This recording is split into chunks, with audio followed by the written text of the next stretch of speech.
Salut tout le monde, bienvenue à cet épisode numéro 45 de Franchise Hockey Manager 6 où on tente de mener les Oilers à la Coupe Stanley. On poursuit la première ronde contre nos rivaux de l'Alberta, les Flames de Calgary. La série est égale 2-2. On retourne au Rogers Place afin d'essayer de prendre les devants 3-2 dans la série.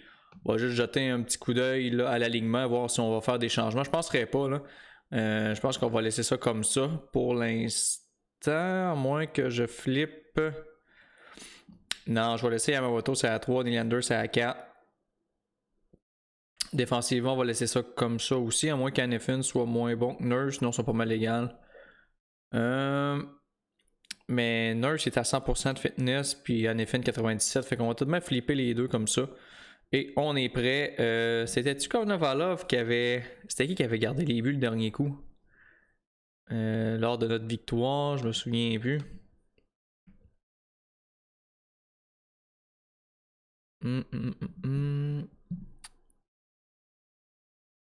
Faudrait que je retourne voir dans la. En tout cas, on va l'essayer avec Konovalov au pire. C'est lui qui est le plus en feu anyway ces temps-ci.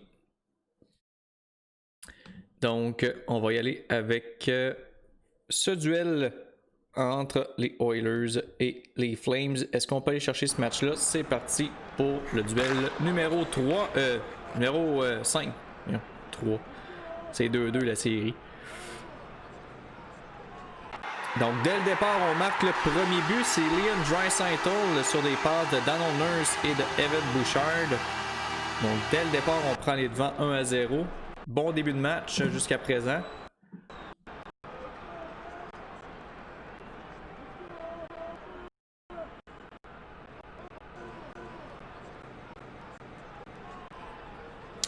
Et la pénalité à Jeff Skinner pour avoir fait trébucher. Belle occasion d'aller chercher un deuxième but, ça serait pas pire.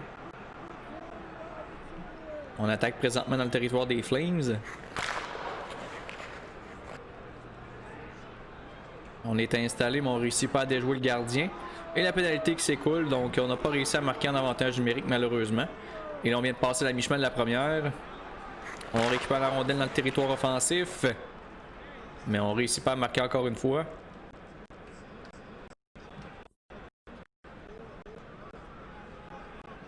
On arrive vers la fin de la période. L'objectif, ça serait évidemment de rentrer au vestiaire avec une avance. Là, si on peut garder ça 1-0, ça serait déjà au moins ça.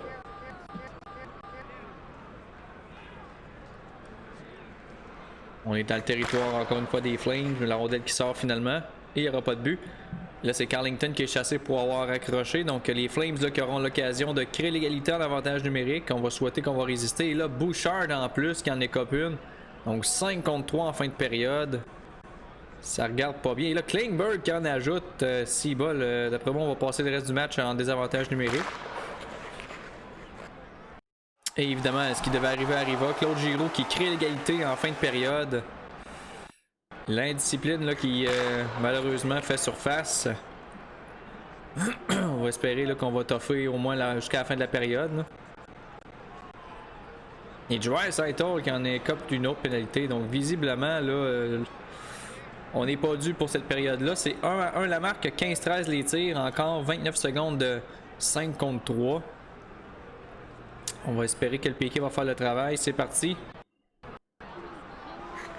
Encore 34 secondes à la dernière pénalité. Les Flames qui attaquent à nouveau. Et prennent les devants 2-1. 2 buts en avantage numérique pour les Flames. Gourde sur des passes de Teravainen et Pelletier. Ça fait mal. On avait une bonne première période. Puis là, les pénalités qui sont venues nous gâcher ça. D'aplomb.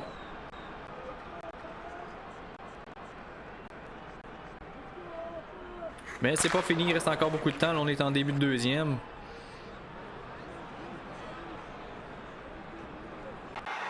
Et Manta qui met ça 2-2 sur des passes de Draisaitl et Bouchard. On est de retour à la case départ. Heureusement.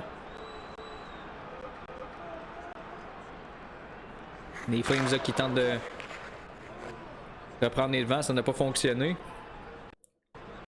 On arrive tout près de la mi-chemin du match. On récupère la rondelle en zone offensive, mais Ranta qui fait l'arrêt. Autre attaque, cette fois-ci, c'est Giroux qui a bloqué le tir en défensive.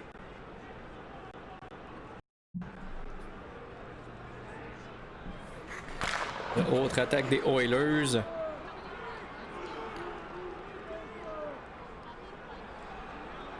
Mais Ranta qui résiste. On revient à la charge encore une fois, mais Ranta qui bloque à nouveau le tir. Bon match quand même pour Ranta. Konovalov non plus. Et là, Nylander qui donne les vents 3-2 en fin de période aux Oilers sur des passes de Holtz. J'allais dire Konovalov non plus, pas grand chose à se reprocher. Là, 2 buts en désavantage numérique. Là, Holtz qui en met un autre sur des passes de Ehlers. Donc on prend une avance de 2 buts en fin de deuxième.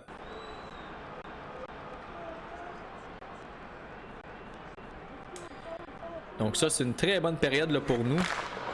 On va juste espérer que Konovalov va toffer ça jusqu'à la fin. Et là, après 40 minutes de jeu, c'est 4-2 la marque pour nous. 25-20 les tirs. Est-ce qu'il y a des joueurs là, qui, bon, Dallin, ça va pas très bien, mais il est sur le 4e trio. Pissick, encore une fois, c'est pas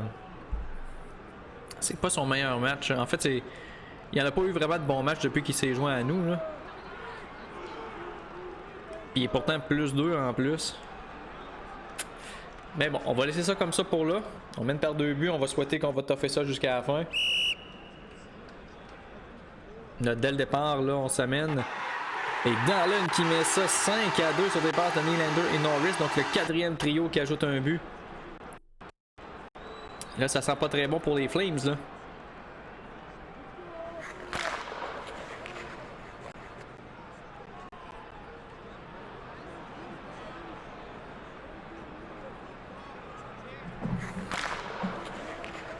Et Ehlers qui en ajoute un 6e sur des passes de Holtz et Nylander. 2 points pour Draisaitl, 3 points pour Holtz, 2 points pour Nylander, 2 points pour Ehlers, 2 points pour Bouchard aussi. Donc nos joueurs importants là, qui... Il y a McDavid, je pense qu'il y a un point. Non, ben McDavid est blanchi. Pendant ce temps-là, Claude Giroux qui met ça 6-3. Et McDavid connaît quand même un bon match, là, même s'il n'a pas récolté de points. Il reste encore 14 minutes, même si on mène par 3 buts. Là, Clefbaum qui est chassé pour avoir donné de la bande. L'ancien joueur des Oilers qui pourrait nous donner un petit coup de main sans le vouloir. Et Draisaitl qui en ajoute un autre sur des passes de Nylander et Bouchard. Donc William Nylander connaît tout un match là, présentement. 3 points. Tout comme Draisaitl et Holtz. Le Draisaitl qui est chassé pour rudesse. Mais c'est nous là, qui contrôlons la rondelle en territoire offensif. Mais là, finalement, les Flames qui s'installent. Autre attaque des Flames. On résiste. Donc, pénalité terminée.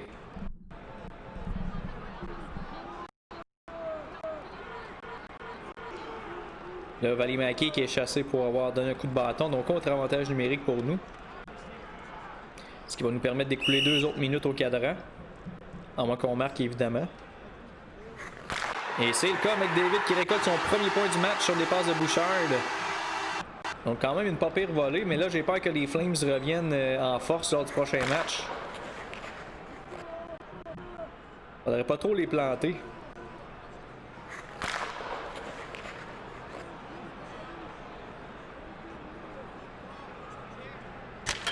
Non, il vient de frapper le poteau là, du côté des Flames. Bon match pour Konovalov là, qui était à 78,6 de cote. Là. Dernière minute de jeu et c'est finalement terminé. Victoire des Oilers 8-3. Grosse victoire et là on retourne à Calgary et on pourrait les éliminer direct là.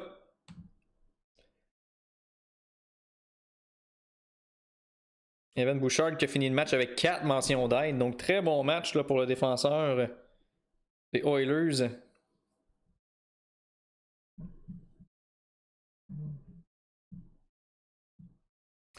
On va avoir un petit coup d'œil au niveau des autres séries. On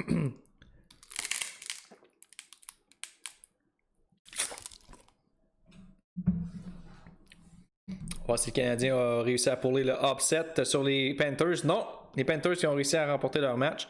Boston élimine Ottawa. New Jersey élimine Toronto. Columbus élimine Islanders. 3-2 entre Vegas et Vancouver et 3-2 entre Saint-Louis et LA. Si les Canadiens peuvent tasser les Panthers, là, ça serait déjà un bon début. Pauvre eux, par exemple, si ça arrive. Là. Avoir dominé tout au long de la saison, puis...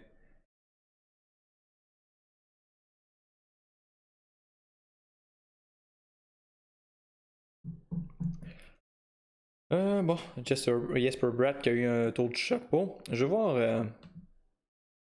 C'était comment que les Panthers ont fini finalement? 59-23 pour 121 points. Même les Devils aussi ont connu 53-21-8, c'est quand même bon. Et nous, on n'est pas loin derrière aussi, 54. En fait, on a eu plus de victoires que les Devils. C'est juste qu'eux, ils ont perdu 8 fois en temps réglementaire, nous autres, juste 3. Donc, on a perdu des points là.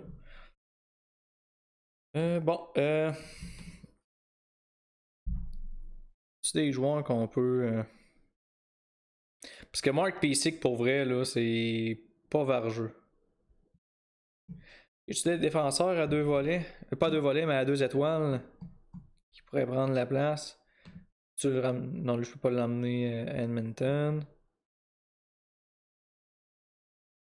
Eden Bear est à 1.5. Luke Green est à 1.5. Combien 1.5? C'est ça, j'ai pas de...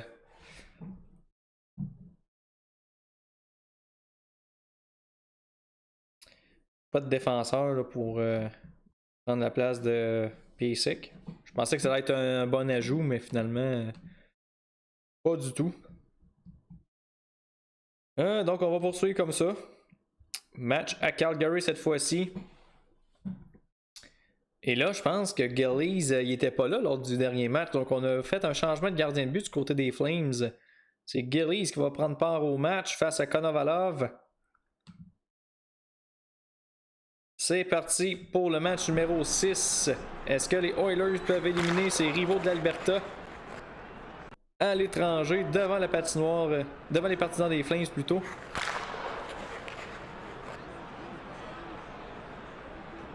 Là, on attaque pas mal dans le territoire, mais on n'a pas réussi à marquer malheureusement. Autre attaque des Oilers. Gillies qui résiste. Encore une fois, bon début de match pour nous. 4 tirs au but déjà. Là, autour des Flames d'attaquer, mais on récupère la rondelle. Là, on s'installe, mais encore une fois, un tir bloqué par Gillies. T'as combien de cotes, lui, Gillies? Juste 2 étoiles.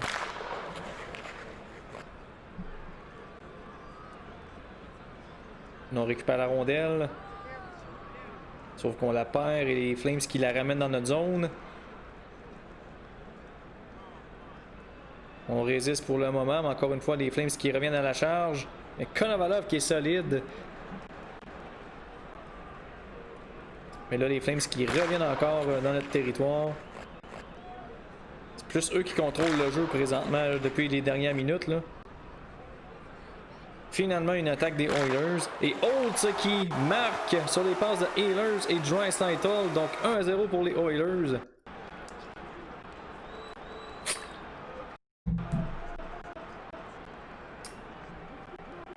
Donc on a frappé en premier dans ce match-là.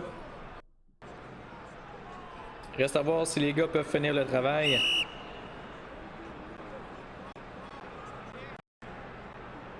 Le Bouchard qui est chassé pour coup de bâton. Donc avantage numérique pour les Flames. De belle occasion pour eux de créer l'égalité. Mais notre piqué qui est solide.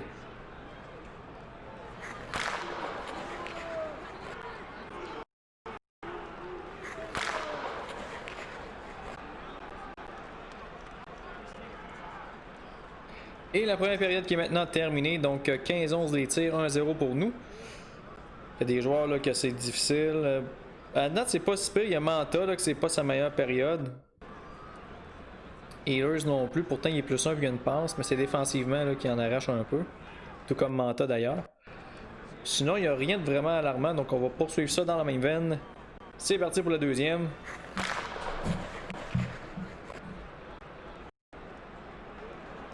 La autre attaque des Oilers.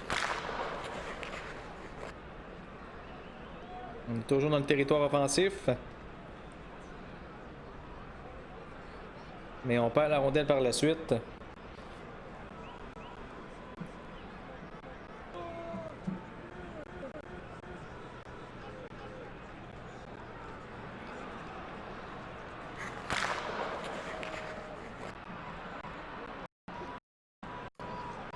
On arrive tout près de la mi-chemin de la période et du match. Notre avance d'un but tient toujours.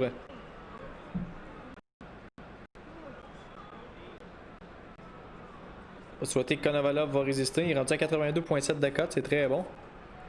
On a vraiment pris les choses en main là, depuis qu'on l'a mis devant le filet. Contrairement à Sorokin qui nous a fait des mains. Et là, Jankowski qui est chassé pour avoir retenu le bâton. Donc avantage numérique pour nous. Est-ce qu'on peut en profiter? Mais Nylander qui est chassé pour avoir fait trébucher. Donc ça vient annuler notre avantage numérique malheureusement. Mais McDavid qui ajoute un deuxième but. C'est 2-0. Sur des passes de Draisaitl et Hanifin. Gros but en fin de période comme ça.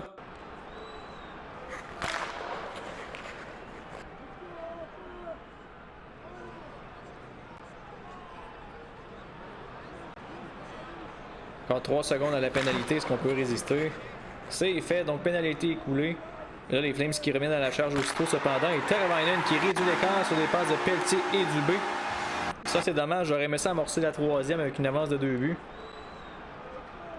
Là, les nombres qui est chassé pour avoir retenu. On pourrait peut-être marquer là-dessus puis reprendre une avance de 2 buts. Sait-on jamais? On est dans le territoire des Flames.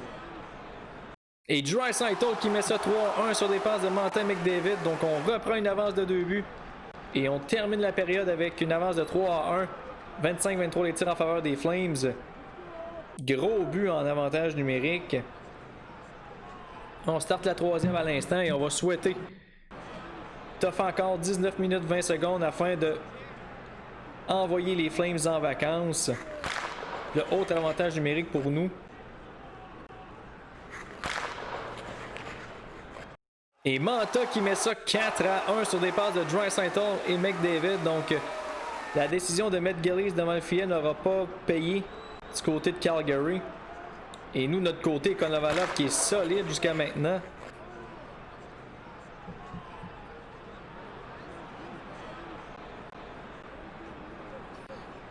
Donc 3 buts d'avance, ça regarde pas bien pour les Flames. Mais il reste encore 15 minutes. Mais là, Klingberg qui ajoute un 5e but.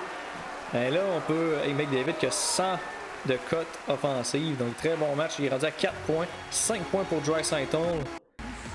Donc le duo McDavid-Draisaitl qui ont pris les choses en main pour ce match-là. McDavid avait été plutôt discret lors du dernier match. Mais là, il a mis le pied dans le plancher. Là. La pédale dans le plancher plutôt. Et pendant ce temps-là, Yamamoto qui met un autre but sur des passes de Faxa. Donc là, je pense qu'on peut célébrer cette victoire-là. Si on perd 7-6 avec 13-28 à faire, là, il y a un méchant problème. Là.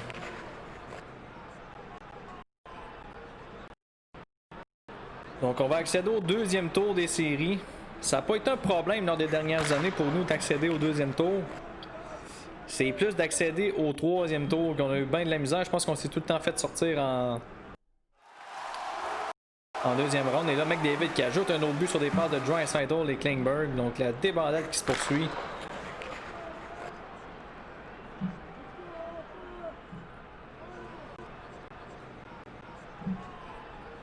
Hâte de voir qui on va pogner en deuxième round. Et là, 8-1 haute sur des passes de Nylander. On est sans pitié pour les Flames. Il y a un autre joueur là, qui est à 100 de cote. Ça doit être Draisaitl, j'imagine, ouais. Donc, 6 points pour Draisaitl dans ce match-là. 5 pour McDavid. Ça va monter des stats, ça.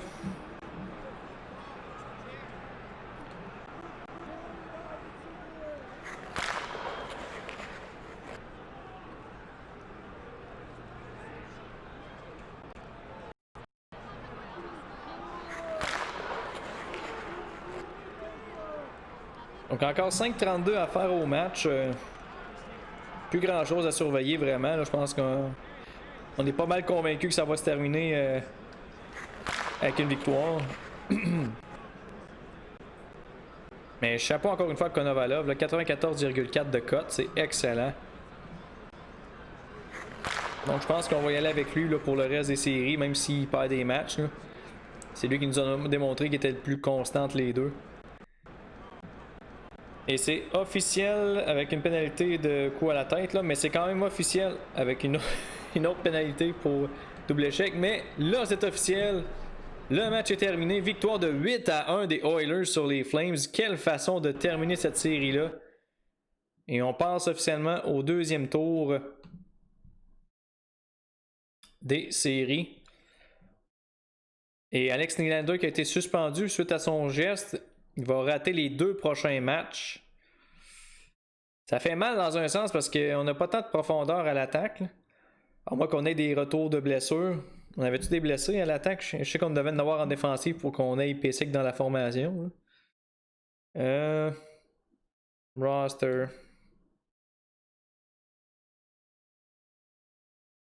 On n'a pas de blessure. Ok, moi c'est ça. Broberg il est absent à long terme, puis Betton il est encore absent pour 1 à 2 mois. Donc, est-ce qu'on avait des joueurs qui étaient scratch? La voix. Fait que Nylander va être remplacé par la voix, ce qui est pas tant un upgrade tant qu'à moi. Ok, donc on va simuler le reste, voir qu'est-ce qui va se passer dans les autres séries.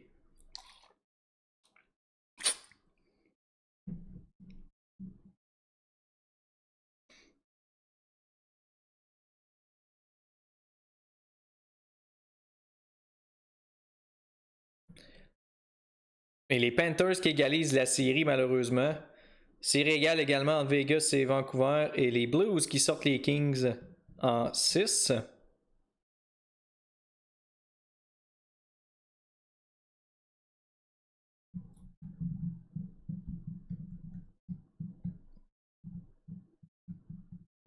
Donc match ultime pour les Panthers et Panthers canadiens et Canucks Golden Knights. Voyons voir qui va remporter la série. Et les Panthers qui sortent le Canadien et les Canucks qui sortent les Golden Knights. Donc malheureusement le Canadien qui n'aura pas réussi à aller causer la surprise.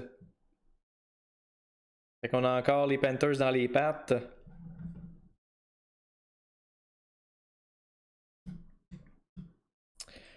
Et ça sera un autre duel 100% canadien pour le prochain tour, alors qu'on va affronter les Canucks de Vancouver. Je sais pas si on a eu du succès contre les Canucks cette année, je m'en souviens plus. On va aller voir ça.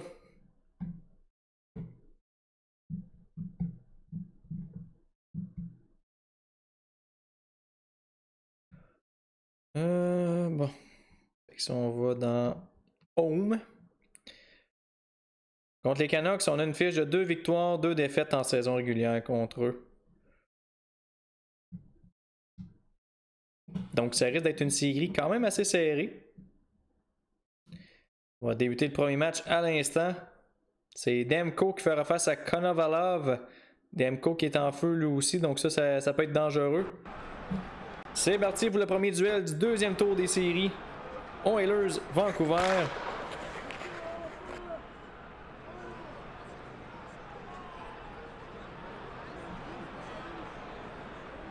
Les Canucks qui attaquent dans notre territoire.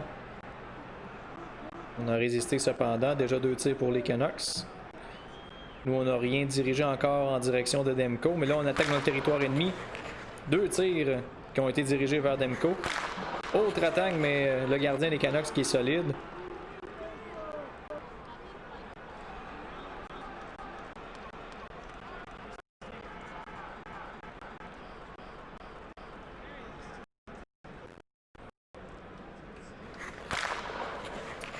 J'ai oublié de sauvegarder la game parce que si on va en prolongation là puis ça bug, on va tout perdre nos matchs. J'aurais dû sauvegarder avant le début de cette rencontre-là. Et là, Manta qui met ça 1-0 sur des passes de Nurse et Bouchard. Donc on est les premiers à marquer dans cette série-là.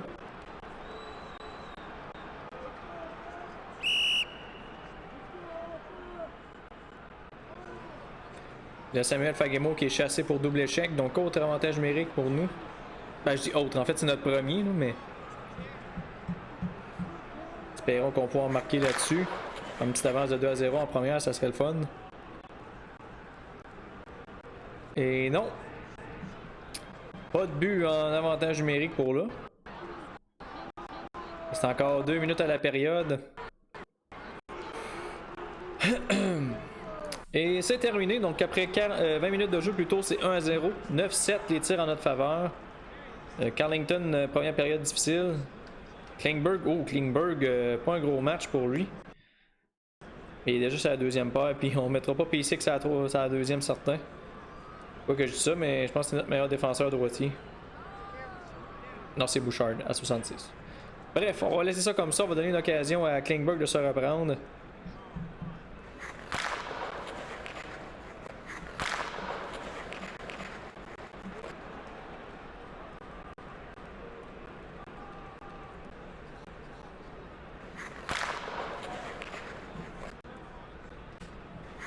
Début de période quand même tranquille. Là. Demko qui ajoute des arrêts à sa fiche.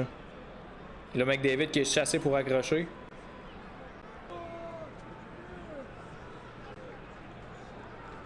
Et Virtanen qui met ça 1-1 sur des passes de Quinn Hughes. Donc pénalité qui a fait mal. Et de retour à la case départ.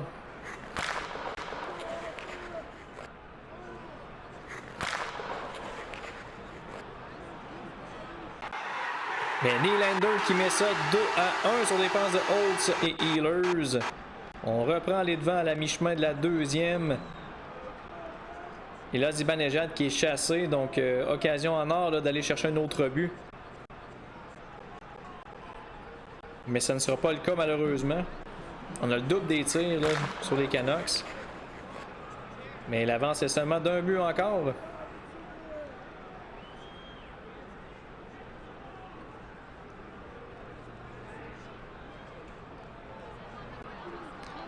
Longue séquence.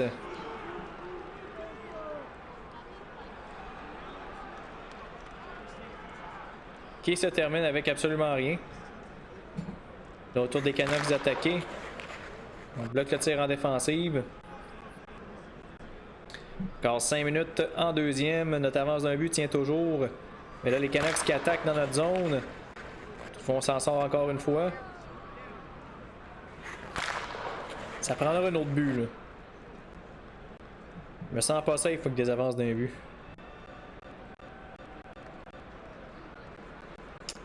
La deuxième qui est terminée, donc 2-1 la marque après 40 minutes de jeu, 26-11 les tirs en notre faveur. Donc on domine ce match-là, mais Demko qui a été très solide jusqu'à maintenant, il garde son équipe dans le match. La troisième est maintenant en marche. Là, les Canucks qui attaquent dans notre zone.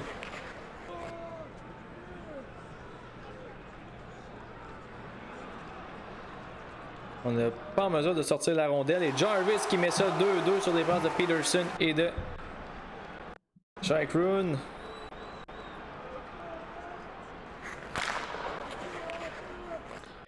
Ma crainte, c'est pas tant de perdre le match, c'est plus que le match aille en prolongation puis que le jeu crash.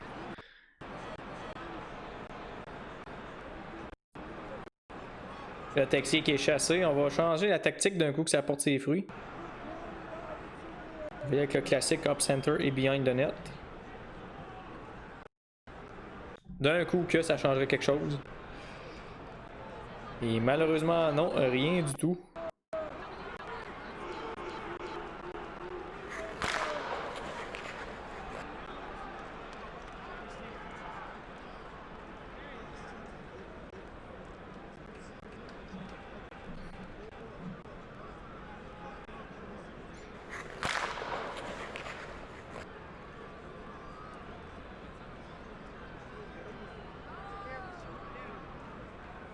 Encore 6-32 à la période.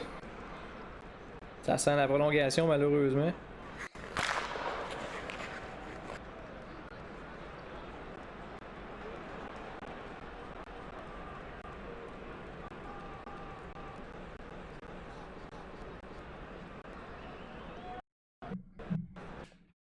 Et oui, d'après moi, ça s'en va en prolongation malheureusement. Donc,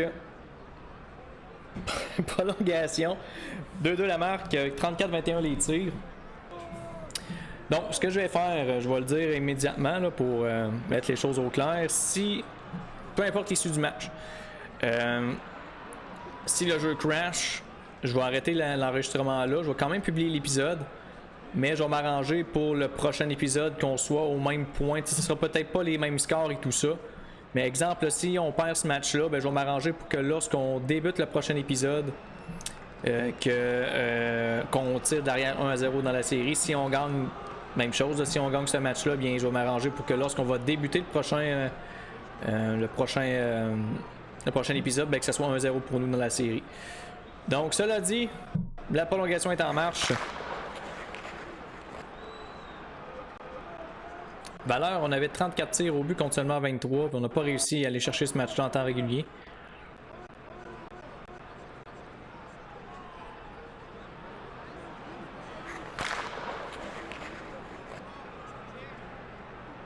Peut-être que si on est chanceux, le jeu crashera pas, mais à date, ça a pas mal tout le temps fait ça. Je pense que ça arrive une fois sur 10 que le jeu n'a pas crashé. Là.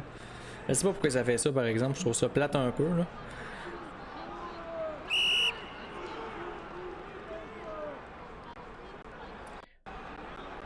Encore 12 minutes à la période de prolongation. Et là, Brogan Rafferty qui est chassé pour avoir retenu. Occasion en or de mettre fin à ce match-là. Est-ce qu'on peut réussir à le faire? C'est parti, avantage numérique. Et Manta qui marque. Donc on mène 1-0 dans la série sur des passes de McDavid et Draisaitl. Donc la première manche qui s'en va à nous. Le moment de vérité maintenant. Est-ce que ça bug ou pas? C'est parti. Et le jeu a crashé, comme vous pouvez voir. Donc, je vais arrêter l'enregistrement là-dessus. Et comme je vous ai dit, là, pour le prochain épisode, je vais m'arranger pour qu'on soit en avance 1-0 dans la série. Et on va reprendre à partir de là. Donc, merci beaucoup d'avoir suivi cet épisode. Et on se retrouve... Là, on est lundi. On va se retrouver mercredi pour le prochain épisode de Franchise Hockey Manager 6. Ciao!